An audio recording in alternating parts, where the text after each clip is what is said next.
各位观众，大家好，欢迎收看客家名录学院。我是今晡日嘅主持人钟怡燕，是今晡日嘅课程中，我哋要来讲客家社会祭典古朴派。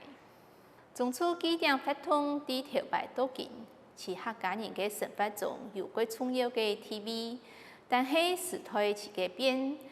人唔平等嘅观念开始被人重视，传统祭典文化面临嘅巨大嘅困难。而用嘅是現有嘅社會組織結構下位，去發展出無共用嘅祭拜儀式。今晡日，我哋透過理論同實際案例來分享，睇大家用無共用嘅角度去認識客家中秋祭典。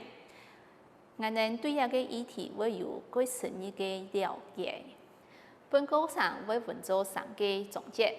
第一節，客家中秋祭典古朴派位，以它嘅源頭還有目前嘅情形。一開始，我哋會對客家中秋祭典古朴派，還有以它嘅源頭講起。古朴派係用嚟發展出來嘅，其中又有乜嘅意義？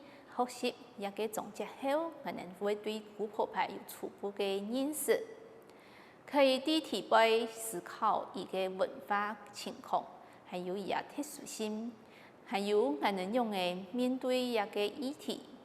接下來第二節案例嘅紹介，我哋帶大家向下來看兩個古朴派日塔嘅案例。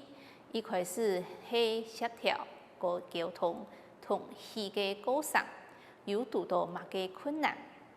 學習一個總結後，對一個議題有更加深入嘅認識。還有其他兩個案例來看目前古朴派嘅情形。